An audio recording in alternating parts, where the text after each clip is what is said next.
लक्ष द्या. आपण काय बघलं शेवटच्या लेक्चर मध्ये एम्ब्रियोजेनेसिस बघला. काय बघलं आपण?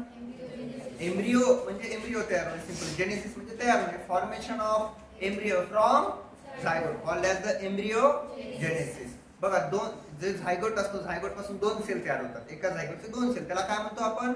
Pro embryo. त्याला काय म्हणतो आपण? प्रो एम्ब्रियो म्हणतो. एवढं आपल्याला माहित आहे, ठीक आहे. पुन्हा परत ते दोन असतात ना, त्याच्यापासून सस्पेन्सर, आठवते? अजून दुसरे कोणते होते? एम्ब्रॉयनल. परत त्याचे काय तयार होतात? सस्पेन्सरचे परत काय होतात? लॉन्जिट्युडनल डिव्हिजन होते, आठवत जर असेल तुम्हाला. आणि एम्ब्रॉयनलचे कोणते डिव्हिजन होते? ट्रान्सवर्स नाही, मायटोसिस डिव्हिजन होते. आणि ऑक्टेंट तयार होतात. बरं, किती मायटोटिक डिव्हिजन होतात? 3. आणि किती तयार होतात? 8. एक ऑक्टन तयार होतात. वरचे 4, खालचे 4. खालच्या 4ला काय म्हणायचं? हायपोकोटाईल. बरोबर आहे की? ठीक आहे. कोणाचं चाललंय? एम्ब्रॉयनलचं. आणि वरच्याला काय म्हणायचं? काय पण सांग बघा, काय म्हणतात त्यांना? बघा, लक्ष द्या. याच्यामध्ये एम्ब्रॉयनल आणि हायपोफायसिस आणि हॉस्टेरियम. ओके, ह्या दोन गोष्टी आपण बघूया. आता याचा पुढचा पॉइंट आहे, जेवढ्या गोष्टी लिहून दिला तेवढं लक्षात ठेवायचं. ओके, आता जो हायपोफायसिस आहे त्याचं परत डिव्हिजन होते. मी बरोबर नोट करून देईल, तुम्हाला समजून जाईल. फक्त एक गोष्ट लक्षात ठेवा, हायपोफायसिसचं काय झालं? परत डिव्हिजन झालं. कोणाचं झालंय? हायपोफायसिस is further division give rise to the part of radical. खूप महत्त्वाचं आहे. हायपोफायसिस पासून काय तयार होते? रॅडिकल तयार होते. रॅडिकल म्हणजे रूट्स, झाडाचे मूळ कुठे असतात? जमिनीच्या खाली. हायपो म्हणजे कोणता भाग? जमिनीच्या खालचा, सिंपली हायपो. हायपोफायसिस पासून काय तयार झाले? रॅडिकल. आणि आपण जसं टोपी घालतो ना, तसंच रूटच्या वर एक टोपी असते, त्याला काय म्हणतात? Root cap. म्हणून आपल्याला इथं पहिलं वाक्य जे बघायचंय अबाउट द हायपोफायसिस. हायपोफायसिसचं परत डिव्हिजन होते आणि त्याच्यापासून काय तयार होते? Hypophysis further divided and form a radicle and root cap. म्हणून इथं नोट करतो मी, हायपोफायसिस लिहू नका नंतर. Hypophysis get divide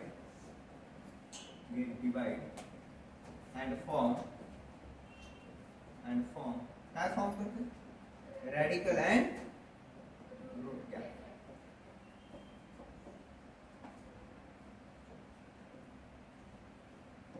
radical and root cap. Root म्हणजे मूळ. रूटच्या वर जे कॅप असतं त्याला काय म्हणायचं? Root cap. आणि हे दोघं पण कशापासून तयार झाले हे महत्त्वाचं ठेवायचं. हे दोघं पण कशापासून तयार झालेले आहेत? हायपोफायसिस पासून तयार झाले. खूप महत्त्वाचं. हायपोफायसिस पासून रॅडिकल तयार झाले, हायपोफायसिस पासून रूट कॅप तयार झाले. माझा सिंपल क्वेश्चन, रूट्स कोणापासून तयार झाले असते? हायपोफायसिस पासून. रॅडिकल म्हणजेच काय? They are the root system. या रॅडिकलला काय म्हणतात माहिती का? They are called as the root system. तुम्हाला काय सांगितलं? पीएम ना, प्ल्युमर अँड रॅडिकल. तुम्हाला ते दोन शब्द माहिती आहेत. प्ल्युमर, याच्यापासून कोणती सिस्टीम तयार होते? Shoot system. रॅडिकल, याच्यापासून कोणती सिस्टीम तयार होते? Root system. आणि हाच रॅडिकल कोणापासून बनलाय? मी आत्ताच सांगितलं, त्याचं नाव आहे हायपोफायसिस. असा सिक्वेन्स लक्षात ठेवा म्हणजे तुम्हाला समजून जाईल. जे नवीन आहेत त्यांना वेळ लागेल ना. पुढे बघा. Subsequently, the cells in the upper tier of the octant divide several planes to become a heart shape, which then form the lateral cotyledons. आता बघा, जे अप्पर ला होते ना, वरचे जे सेल होते 4, त्याच्यापासून काय तयार झाले? कॉटलॅडोन्स, हार्ट शेप कॉटलॅडोन्स तयार होतात आणि टर्मिनल प्ल्युमर तयार होते. ओके, आणि further enlargement of hypocotyl and cotyledons result in a curvature of embryo and appears horse shape like structure. फक्त लक्षात ठेवा. पुढे बघा, इथून पुढे महत्त्वाचे घटक आहेत. The embryonal development is a similar in both dicots आणि monocots. दोन प्रकारचे आपण वनस्पती बघतो. डायकॉट्स म्हणजे द्विदलीय, ज्याच्या बिया दोन भागामध्ये डिवाइड होतात. मोनोकॉट्स म्हणजे ज्याच्या बिया दोन भागामध्ये डिवाइड होत, जसे की आपलं ज्वारी. ज्वारीला किती प्रकार? दोन तुकडे होतात का? बरोबर होत नाहीत. आपण मका घ्या, मक्याचे होतात? होत नाही. मी जर काय घेतलं त्या ठिकाणी काय? आंबा घेतलं, आंब्याचे दोन तुकडे होतात बरोबर, पोळीचे बरोबर. ते डायकॉट आहे. आणि यांची एम्ब्रियोची डेव्हलपमेंट कशी आहे? इथपर्यंत सारखी आहे, ऑक्टन स्टेज पर्यंत. And the difference appears later, म्हणजे ऑक्टन स्टेज झाली की त्यांच्यामध्ये फरक जाणवतो. In a monocot. आपल्याला सिंपली डिफरंट काय लक्षात ठेवा.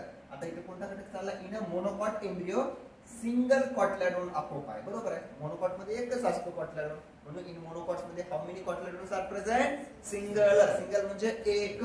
Okay. Occupies the terminal position and plumule is a lateral. Okay. Lateral म्हणजे बाजूला, टर्मिनल म्हणजे वर एक. And the single shield. Shield म्हणजे आवरण, त्याच्यावर एक आवरण तयार होते. दॅट कशावर? In on a cotyledon called as the scutellum. बघा आता बघा, स्कोटेलम. काय? स्कोटेलम. मग मी असं म्हणू शकतो बाबा scutellum is present in a monocots. बरोबर आहे का वाक्य?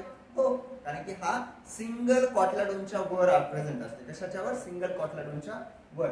And the protective sheath of the plumule. प्ल्युम्यूरच्या वर एक प्रोटेक्टिव्ह कव्हरिंग आहे, त्याला काय म्हणाले? कोलेप्टॉइड. लक्षात ठेवा, हे मोनोकॉटचं चाललंय. अँड रॅडिकलच्या वर एक आहे प्रोटेक्टिव्ह कव्हरिंग, त्याला काय म्हणतात? Coleorhiza. And finally ovule is transformed into the seed and ovary into the fruit. चला आता प्रत्येक गोष्ट मला इथे सांगितली एक आहे. हे तुम्हाला जे स्ट्रक्चर दिले हे स्ट्रक्चर आहे बघा इथला. याला काय म्हटले? इमेज कोणती आहे? मका ना. मेज म्हणजे काय? मका. मोनोकॉट असतो की डायकॉट असतो? डायकॉट असतो. लक्षात ठेवा, मोनोकॉट असतो रे. मेज कसा असतो? मला डायकॉट आहे. कान वाजत सुट्टी होती काय का? माझा पेपर आला त्याच्यामुळे होत. ओके. आता याच्यातलं एक एक गोष्ट बघूयात आपण. तुम्हाला एक गोष्ट समजली की बाबा मोनोकॉट आणि डायकॉटच्या बाबतीत ते दोघं पण ऑक्टंट स्टेज एजेकोनात सारखेच दिसतात. मग फरक कोणता आहे आपल्याला इथे बघायचं? In monocots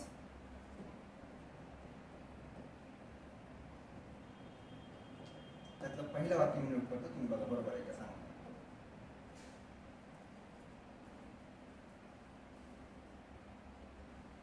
in monocots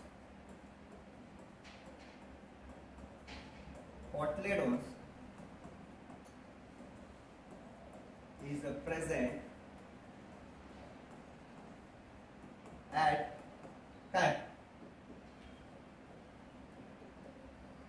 terminal. बरोबर आहे.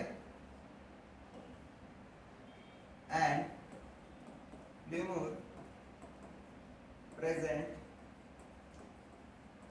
काय? lateral. हा पहिला. दूसरा cotyledon is shielded by covering called as काय म्हणू मी त्याला? स्कोटेलम. इथे दिले का कुठे तरी आहे ना स्कोटेलम.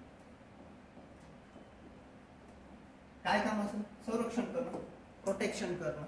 ओके. कॉटलेडोन म्हणजे त्याला सिंपल मराठी भाषेत काय म्हणतात? एकच असते बघा त्याला. जेव्हा रोपट तयार होते छोटस त्याच्यातून एकच बाहेर पडते, त्याला म्हणतात कॉटलेडोन. सिंगल आहे का? स्कुटेलम. एक दुसरा पॉईंट. तिसरा, आता इथून पुढे पॉईंट लक्षात ठेवा. तुम्हाला इथे कुठेतरी प्ल्युम्यूर दिसाले का? प्ल्युम्यूरच्या वर असते, त्याला कव्हरिंग म्हणून कोण काय करते? कोलेप्टाइल. प्ल्युम्यूर म्हणजे कोणती सिस्टीम? Shoot system. म्हणजे त्याला कव्हरिंग करण्याचं काम कोण करते? कोलेप्टाइल. म्हणजे that plumule is protected by covering called as that. सांगा. कोलेप्टाइल. कोलेप्टाइल. कोलेप्टाइल. लक्षात ठेवायचं. सेम हा, जसं प्ल्युम्यूरला कोणतरी कव्हरिंग करायला ना, तसंच तुम्हाला रॅडिकलला कोणतरी कव्हर करायला बघा. कोलिओरायझा. काय म्हणतात त्याला? Coleorhiza. Next point. That fourth point, radical is protected by काय? कोलिओरायझा. आता हे तुम्ही कसं लक्षात ठेवायचं तुम्हाला सांगू का? इथं आर दिसतंय का? हे आर म्हणजे रॅडिकल. बाकीचं तुम्हाला ऑटोमॅटिकली लक्षात राहील. मग तुम्हाला समजलेत का मोनोकॉट मध्ये कोणकोणत्या गोष्टी? स्कोटेलम समजलं. ओके. कोलेप्टाइल समजलं. कोलिओरायझा समजलं. एवढे पॉइंट तुम्हाला माहित पाहिजे. They are all about the monocots. कोणाविषयी आहे रे हे? मोनोकॉट विषयी आहे. कोणाविषयी आहे ते? मोनोकॉट. आता पुढची गोष्ट लक्षात ठेवा, जे ओव्हल आहे ना तो डेव्हलप होते सीड मध्ये. जो ओव्हल आहे, ओव्हल आणि ओव्हरी माहिती ना? ओव्हरी मोठा की ओव्हल मोठा?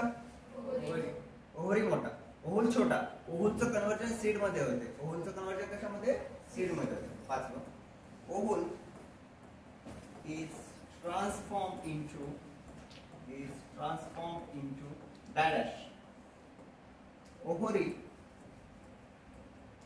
is transformed into dash. तुम्हाला धरायचं काय? Seed and good. हे कोणाविषयी बघले आपण? मोनोकॉट. त्याच्यामध्ये डेव्हलपमेंट कोणाची होती? एम्ब्रियोची होती. डायकॉट आणि मोनोकॉट मध्ये ऑक्टंट स्टेज पर्यंत ते सारखेच असतात. ऑक्टंटची स्टेज पार झाली की त्यांच्यामध्ये डिफरन्शिएट व्हायला सुरुवात होते. ठीक आहे, इथपर्यंत तुम्हाला माहित पाहिजे. आता ज्यांनी नवीन आहेत त्यांना नाही समजणार, त्यांनी घरी गेली की व्हिडिओ बघायचे. ओके, आता पुढचा जो घटक आहे तो म्हणजे तो आहे that is the seed and fruit development. आता बघा, आपण व्यवस्थितरित्या जर म्हटलं तर सिक्वेन्स मी फक्त अगोदरपासून सांगतो. जसं की पहिल्यांदा आपण डेव्हलपमेंट कोणाची बघल्या? एंडोस्पर्मची डेव्हलपमेंट बघल्या. आणि एंडोस्पर्मची डेव्हलपमेंट झाली की कोणाची डेव्हलपमेंट होते? एम्ब्रियोची डेव्हलपमेंट होते.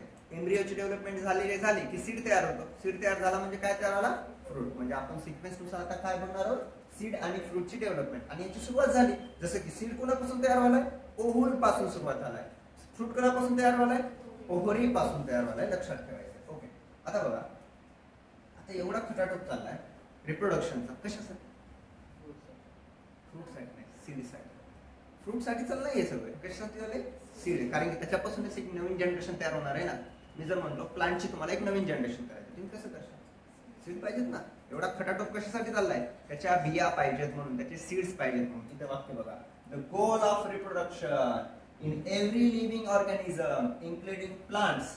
आता आपलं पण रिप्रोडक्शनचं गोल काय? आपल्यासारखा दिसणारा नवीन ऑर्गॅनिझम तयार होणे. आपण नाही 100 वर्ष जगू शकतो, 1000 वर्ष नाही जगू, आपल्या पिढ्या जगतात ना. सेम प्लांटचं पण तेच उद्दिष्ट आहे. हे का होते? कारण की त्यांच्या पिढ्या स्पेसिस टिकली पाहिजे. पहिल्या लेक्चर मध्ये सांगितले to create offspring for the next generation. आता नेक्स्ट जनरेशन साठी ऑफस्प्रिंगच तयार झाले नाही तर काय? स्पेसिस दी एंड संपून जाईल. Okay, one of the way that plants can produce offspring by the forming. आता त्यांना जर ऑफस्प्रिंग आपल्यासारखे नाही ना ऑफस्प्रिंग तयार होतात डायरेक्टली, त्यांचे काय तयार होतात? पहिलं सीड तयार होतात. And the flowers must be pollinated in order produce the seeds. Flowers कशासाठी पॉलिनेट होतात? फर्टिलायझेशन साठी. फर्टिलायझेशन पासून काय तयार होते? सीड तयार होतात. आणि त्यासोबत सीड म्हणजेच काय तयार झालं? Fruit. Okay, and the seed development is initiated by the fertilisation. अतिशय महत्वाचं वाक्य. सीडचं डेव्हलपमेंट केव्हा सुरू होते? केव्हा सुरू होते? जेव्हा काय झालं? फर्टिलायझेशन झालं. चला, होता पण नाही. मला फर्टिलायझेशन म्हणजे काय सांगू शकतोस का? फर्टिलायझेशन म्हणजे सांगू शकतोस का? Akshara, what is the fertilisation?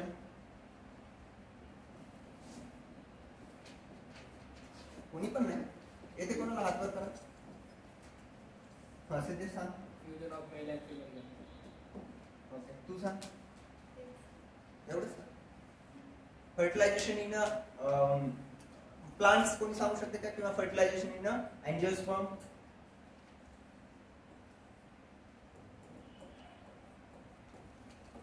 Seed development started or initiated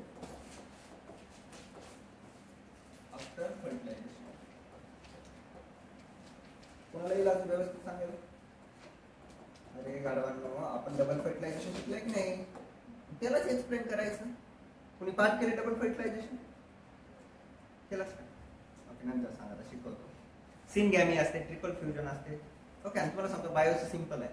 जेवढं शिकलो तेवढं लक्षात ठेवायचं, बाकी काहीच नाही. आणि एकदाच लक्षात ठेवायचं, बार बार नाही. ओके, आणि लहान लेकरांसाठी उत्तर देऊ नका शॉर्ट फॉर्म. फर्टिलायझेशन म्हणजे फ्युजन ऑफ गॅमेट. त्याला डीपली प्लांटच्या बाबतीत आलं त्याला अजून सांगायचं की बाबा सिनगॅमी असते ती. आठवते का? ट्रिपल फ्युजन असते. जेवढं तुम्ही सांगशाल तेवढं तुमच्या लक्षात राहणार आहे. मग सीडची डेव्हलपमेंट केव्हा सुरू होईल रे? फर्टिलायझेशन झालं. फर्टिलायझेशनची सुरुवात केव्हा होईल सांगा बरं? पॉलिनेशन झाल्यावर. पॉलिनेशनची सुरुवात केव्हा होणार आहे? पॉलिनेशनची सुरुवात गॅमेटोजेनेसिस झाल्यावर. तुम्हाला माहिती आहे करायचं खेळच आहे. बघा, लक्ष द्या. आता सुरुवात त्यांना रिप्रोडक्शन करायचं. प्लांट आहे, त्याला काय करायचं आहे? रिप्रोडक्शन करायचं. आणि याच्याकडे फ्लावर आहे. फ्लावर रिप्रोडक्टिव्ह ओरल और the reproductive part of the plant म्हणजे कोण आहे? फूल. हा, काय फूल आहे रे? फ्लावर. सगळ्यात फ्लावर मध्ये काय व्हायला पाहिजे? गॅमेट तयार व्हायला लागते. म्हणजे काय होतात ते? गॅमेटोजेनेसिस. बरं, नुसतं गॅमेटोजेनेसिस झाल्यानंतर त्याला घेऊन जावं लागते. नंतर काय होते? नुसतं पॉलिनेशन झाल्यानंतर ते काय व्हावं लागतं त्याच्या अगोदर स्टेप आहे पण ते जाऊ द्या germination of the pollen tube germination ते सोडा ओके मी आता डायरेक्टली काय म्हणतो फर्टिलायझेशन नुसतं फर्टिलायझेशन झालं नव्हते काय एम्ब्रिओजेनेसिस अरे होती की नाही हा बायो नसते तसं आपण जर नसतं तसं लैंगिक मध्ये राहते एम्ब्रिओजेनेसिस तर त्याच्या अगोदर एक आहे that is known as the endosperm for development of endosperm embryogenesis झालं की काय तयार होतात म्हणतात सीड आणि हे सीडचा वापर करून काय होते असा सिक्वेन्स त्याच्यामध्ये आपण प्रत्येक गोष्ट बघितलेली आहे जस्ट लक्षात ठेवा आपल्याला आता जी चालली ती सीड डेव्हलपमेंट झाली सीड म्हणजे काय होते नंतर पुढे फ्रूट सुद्धा डेव्हलप होणार आहे म्हणून आपल्या आता हा टॉपिक पॉइंटचं नाव आहे seed development and the fruit formation okay development पुढे बघा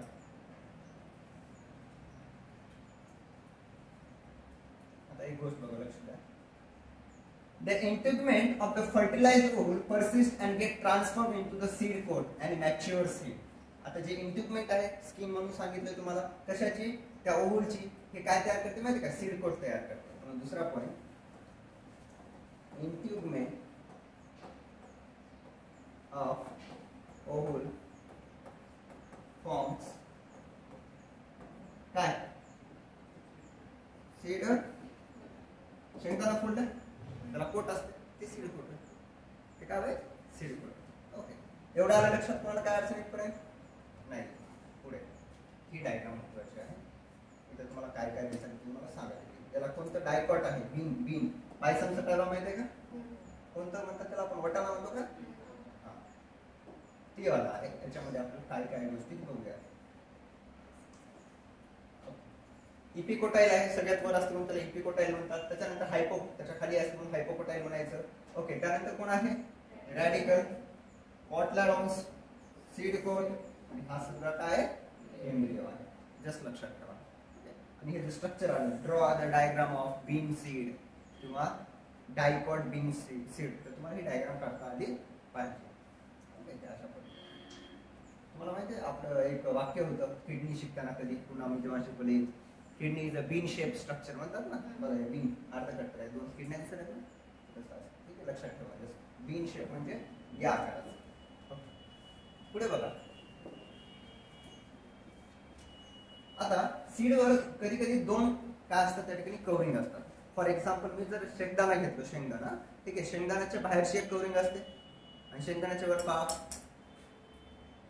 ती वाली एक असते की नाही ती वाली तर त्याला म्हणा seed sometimes consist of the how many distinct coverings 2 okay and a typical outer seed coat outer जो असतो त्याला म्हणायचं सेस्टा and the inner thin membrane is called as the tegmen मग आपण शेंगदाणा जो फोडतो असतो तो काय फोडतो सेस्टा असं असं करतो तो काय असते लक्षात ठेवायचं अभ्यास पण मग याच्यामध्ये नेक्स्ट पॉइंट असणार आहे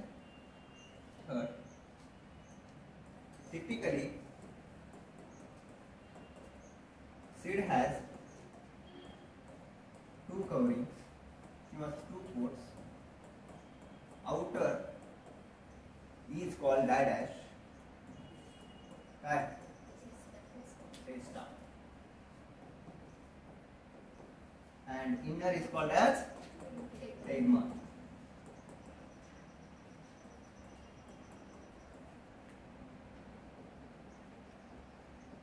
लक्षात ठेवायचं टेस्टा आणि दोन कव्हरिंग असतात एक्झाइन इंटाइन असते बघा पोलंडला आपल्या असते ना पोलंड ग्रेन माहिती की नाही आपलं येलो येलो कलरचं त्याला कोणते असते दोन असतात ठीक आहे the nucellus in the oval nucellus म्हणजे खायचं त्याचा आता 3 पेन म्हणतो ना आपण 3 प्रायमरी एंडोस्पर्म न्यूसेलस तो वाला the nucellus in the ovule may persist some genera like black pepper beet as thin properly layered they are called as the perisperm फक्त एक गोष्ट लक्षात ठेवा जो न्यूसेलस जर एकदम थिन असेल कुठे गेलेले it may be the ovule may persist in some genera like black pepper beet as a thin ते कसा असतो पेरिस्पर्म असतो त्याला पेरिस्पर्म म्हणायचं in some seeds the food reserve in the endosperm are partially used of the development of the embryo आता तो embryo एक तर एम्ब्रियो कम्प्लीटली ते फूड संपवल किंवा थोडंसं शिल्लक राहिलं तर त्याला काय म्हणायचं पेरिस्पर्म ओके पेरिस्पर्म लक्षात ठेवा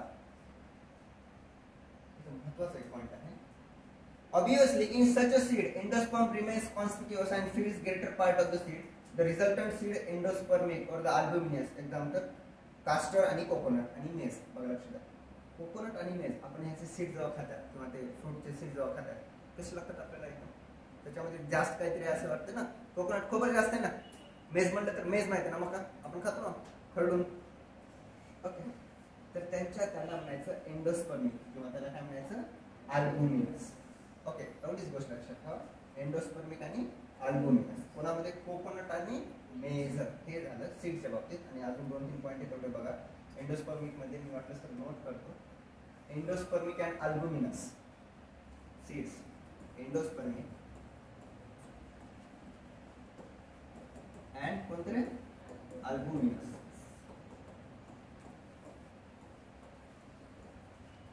फूड इज स्टोअर्ड किंवा food is reserve.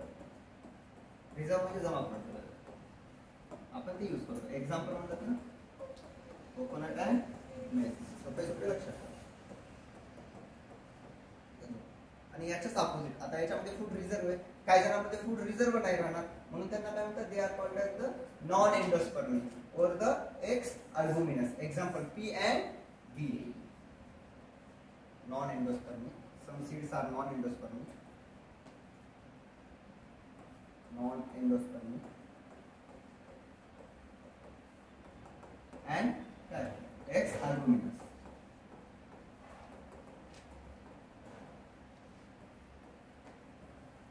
Example bean and काय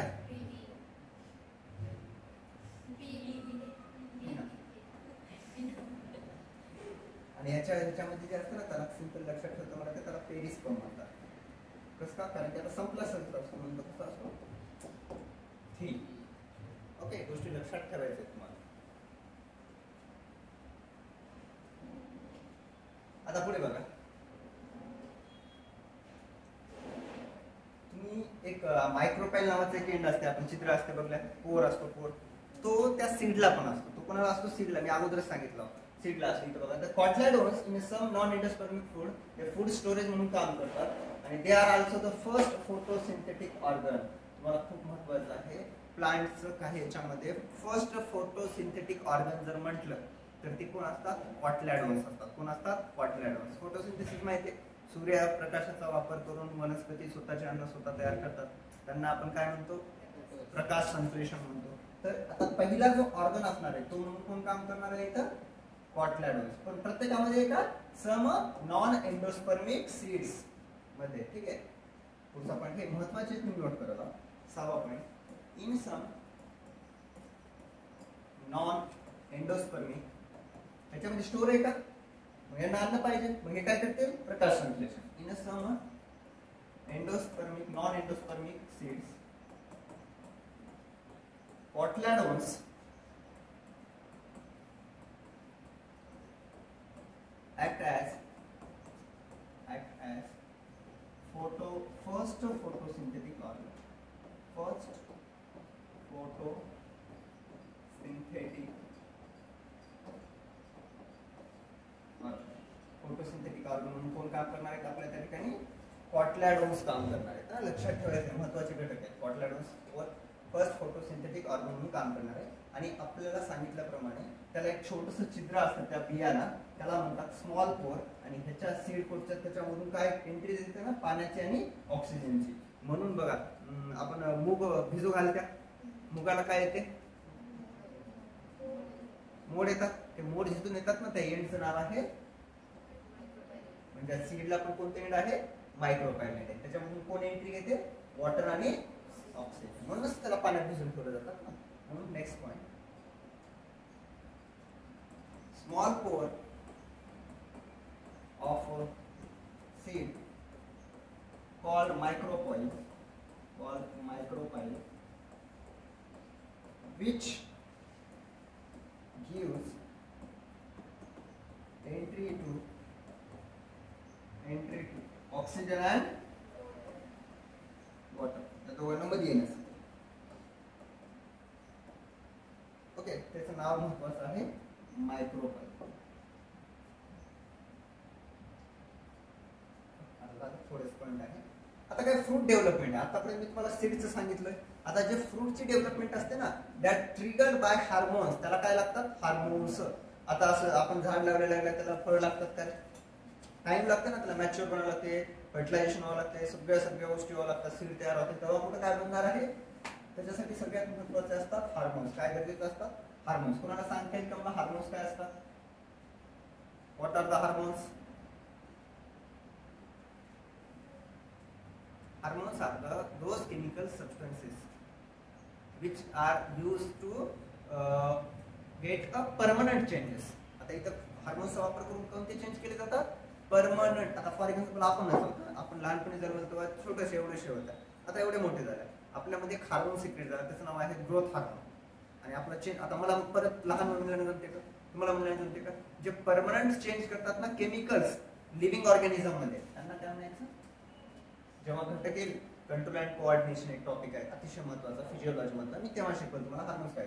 आता लक्षात ठेवा, आता हे जे फ्रूट डेव्हलपमेंट आहे ते कुणामुळे होते?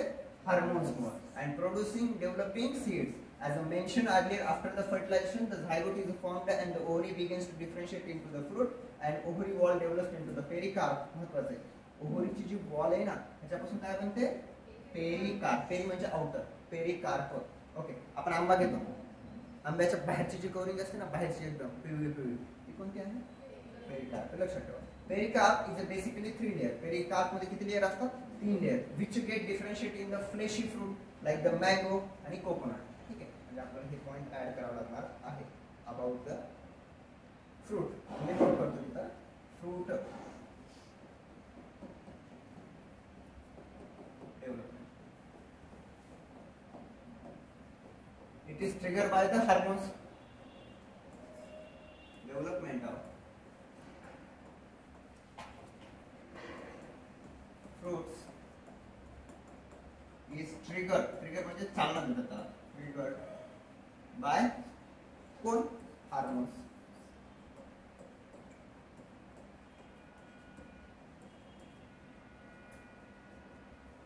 Zygote develop into embryo. बरोबर आहे? ovule develop into seed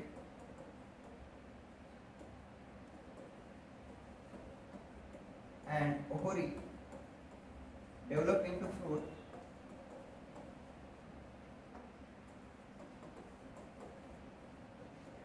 and and ovary wall develop into काय सांगा? महत्वाचं आहे ते, डेव्हलप इंटू पेरिकार्प. खूप महत्वाचं आहे पेरिकार्प. ओके, पेरिकार्प मध्ये किती लेयर असतात? Pericarp having 3 layers. एक्झाम्पल म्हणतो मँगो, त्याच्यामधला लेयर कसा असतो? फ्लेशी असतो. कसा असतो? एकदम फ्लेशी. आणि आपण तो खाण्यासाठी वापरतो. That is the fruit development. कशाची डेव्हलपमेंट आहे? फ्रूटची डेव्हलपमेंट आहे. ओके, एवढं कोणाला काही अडचण आहे का? सोपं आहे बरं, काहीच अवघड नाही. जेवढे पॉईंट दिला तेवढे तुम्ही नोट केलं ना तरी तुमचं काम होऊन जाईल. पाठच करायचे, लक्षात ठेवायचे. ठीक आहे, इथपर्यंत काही अडचण नाही. आता पुढचा जो घटक आहे तो म्हणजे significance of seed and fruit formation. एवढं चाललंय कशासाठी? काय नेमकं फायदा काय? सिग्निफिकन्स काय? त्या सीडचं किंवा फ्रूटचं. सगळ्यात महत्वाचं, फ्रूट काय देतात? नरिशमेंट. कोणाला? सीडला. पण आपण समजा कोणासाठी बनलेले असतात ते सीडसाठी, पण आपण त्याचा वापर करतो. एक दुसरा, फ्रुट्स प्रोटेक्ट द सीड. बरं, सीड बाहेर आहेत का? आंब्याची कोय आंब्याच्या बाहेर असते की मध्ये असते? मध्ये असते ना. कसं का? कारण की ती प्रोटेक्ट राहावं म्हणून. दुसरं, फ्रूट प्रोटेक्ट द सीड. त्याच्यानंतर तिसरं, एक प्रॉपर सीड सर्व ॲज इम्पॉर्टंट प्रोपॅगेटिंग ऑर्गन. म्हणजे आपल्यासारखं डायरेक्टली ऑफस्प्रिंग तयार करता येतं, पण सीड तयार करतात बिया, आणि त्याच्यापासून एक नवीन ऑर्गॅनिझम तयार करता येते. And seed and fruit develop special devices for their dispersal and they help. आता प्रत्येकाचं स्पेशल काय असतात? डिव्हाइसेस असतात. फॉर एक्झाम्पल काही फ्रूट आहे ना, ब्रस्ट करतात, फुटतात, आणि त्याच्यातून बिया बाहेर पडतात, स्प्रेड होतात. ओके, ते अलग पॉईंट आहे, ते नंतर बघूया. फक्त आता आपल्याला इथे काय बघायचं आहे? That is the significance of the seed. Okay, चालेल. नेक्स्ट पॉईंट आहे, हा पॉईंट घेऊन थांबूया. Significance of seed hashtag significance of a seed. पहिला काय फ्रूट गिव नरिशमेंट व सीड किंवा डेव्हलपिंग सीड व डेव्हलपिंग सीड.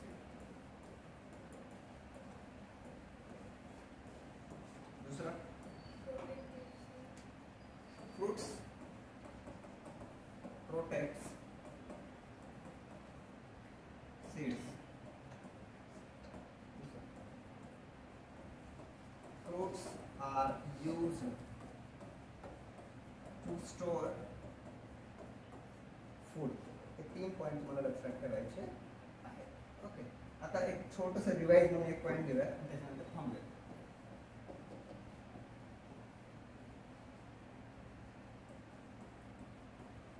Before fertilization,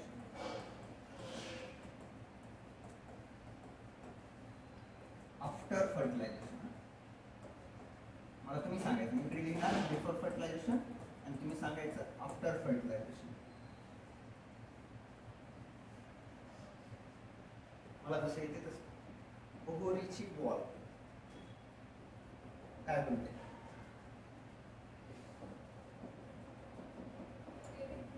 समजलं?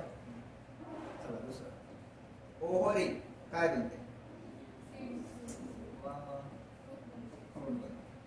तिसरा ओहुल काय बनतो? इंट्युबमेंट काय बनतात? कोट बनतात, सीड कोट.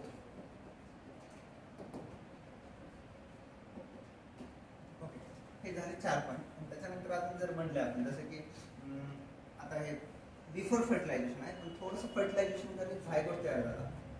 झायगोटचा पुढे चालू काय तयार होतं? एम्ब्रियो तयार, प्रो एम्ब्रियो तयार होते, त्यानंतर एम्ब्रियो. हा असा सिक्वेन्स असतो. ठीक आहे, ह्या गोष्टी तुम्हाला लक्षात ठेवायचे आहेत. कोणाला काही डाऊट आहे इथपर्यंत? आता व्यवस्थित